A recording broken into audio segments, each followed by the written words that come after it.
अस्सलामुअलैकुम यूज़र्स, मैं हूं आपका होस्ट मोहम्मद फैज़ान और आज मैं आप लोगों को C plus plus programming tutorials की 13th वीडियो प्रेजेंट करूंगा।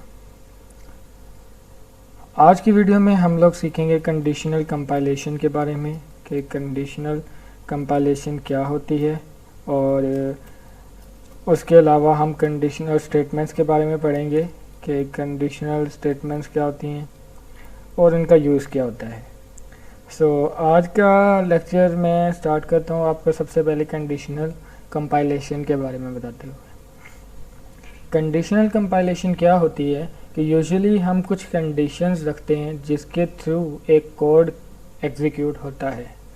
अगर वो कंडीशंस ठीक हैं तो उसके अंदर जो कोड लिखा होगा वो एग्जीक्यूट होगा, नहीं तो नहीं होगा। ये कंडीशनल कंपाइलेशन है। मतलब क्या कि हम कोई कंडीशंस लगा देते हैं जिसके ऊपर कोई एक पर्टिकुलर कोड एग्जीक्यूट होगा, अदरवाइज नहीं होगा। तो कंपाइलर को हम कुछ कंडीशंस दे देते हैं जिसकी वजह से हम वो उस कोड पर एक्सेस हासिल कर पाता है। होपफुली आपको समझ आई होगी। अगर नहीं आई तो टेंशन लेने की ज़रूरत नहीं, क्योंकि मैं अभी आपको एक एग्जांपल दूंगा। उससे पहले मैं आप लोगों को कुछ कंडीशनल स्टेटमेंट्स के बारे में बता देता हूँ। कंडीशनल स्टेटमेंट्स हमारे पास वो होती हैं जिसके थ्रू हम कोई कंडीशन इम्पोज करते हैं। फॉर एग्ज़ाम्पल मेरे पास इफ़ होती है। इफ़ में हम क्या करते हैं कि हमारे पास हम सबसे पहले इफ़ लिखते हैं, इसका सिंटैक्स है ये, फिर पैरेंथेसिस और बीच में हम कोई कंडीशन लिखते हैं। ठीक, उसके बाद हम ब्रेसेस डालते हैं। ठीक, अब अगर ये कंडीशन जो हम यहाँ पर लिखेंगे वो ट्रू होगी तो इसके अंदर जो कोड लिखा होगा वो सॉरी एग्जीक्यूट हो जाएगा, नहीं तो नहीं होगा।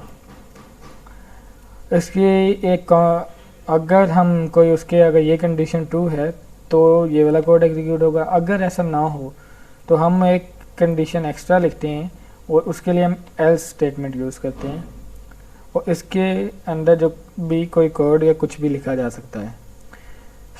अगर ये वाली कंडीशन हमारी पास सही होती है तो हम लोग कह सकते हैं कि इसके अंदर वाला कोड एग्जीक्यूट हो जाएगा। अगर ऐसा नहीं होता तो हम कहेंगे कि जो एल्स के अंदर वाला लिखा हुआ कोड होगा वो एग्जीक्यूट होगा। तो ये जो सारा प्रोसेस है ये कंडीशनल कंपाइलेशन के अंदर ही आता है और हम ये कह सकते हैं कि इफ एल्स स्टेटमेंट्स जो सी हैं वो कंडीशनल स्टेटमेंट्स हैं। अगर आप लोगों को समझ आ जाए तो ठीक, नहीं तो मैं आप लोगों को अभी एक एग्जांपल दूंगा। होपफुली आप लोगों को उससे समझ आ जाएगी।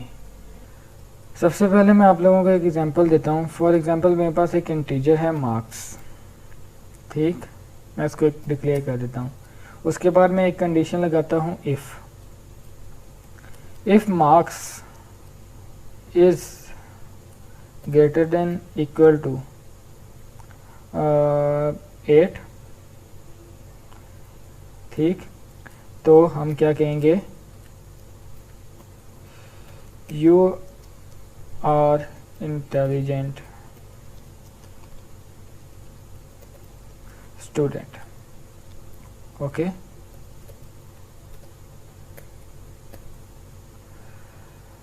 अब इसके काउंटर पार्ट में भी एक कंडीशन में लिख देता हूँ।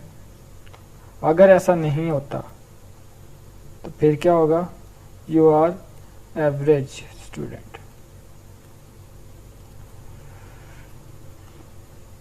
अब क्या होगा कि यूज़र जब मार्क्स को कोई वैल्यू देगा तो इफ स्टेटमेंट में ये कंडीशन जो है ये चेक होगी।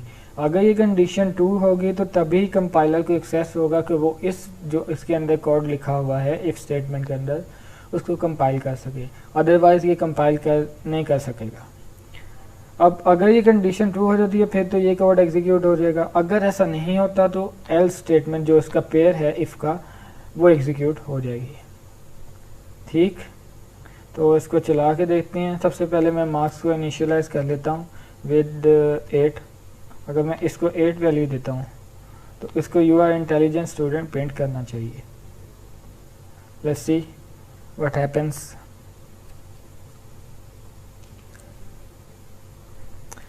You can see you are intelligent student.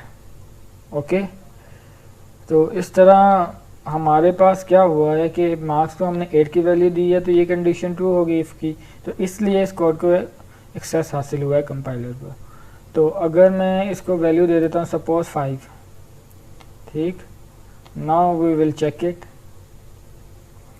You can see हमारे पास अब यू आर एवरेज स्टूडेंट लिखा आ रहा है, जिसका मतलब क्या, अब कंपाइलर को इस वाले कोड को कंपाइलर को एक्सेस नहीं है इस कोड पे, सो वो एल्स वाले स्टेटमेंट में जो लिखा हुआ है उसको एग्जीक्यूट करते हैं। सो दैट्स इट, ये है हमारा आज का लेक्चर। होपफुली आपको कंडीशनल कंपाइलेशन के बारे में समझ आ गई होगी और आप लोगों को पता लग गया होगा कि कंडीशनल स्टेटमेंट्स क्या होती हैं। अगर आप लोगों को कोई मसला आ रहा हो तो आप ज़रूर हमें कमेंट्स में लिखें ताकि हम आपका मसला ठीक कर सकें। Thank you very much, see you in the next lecture. अल्लाह हाफिज़ एंड स्टे ब्लेस्ड।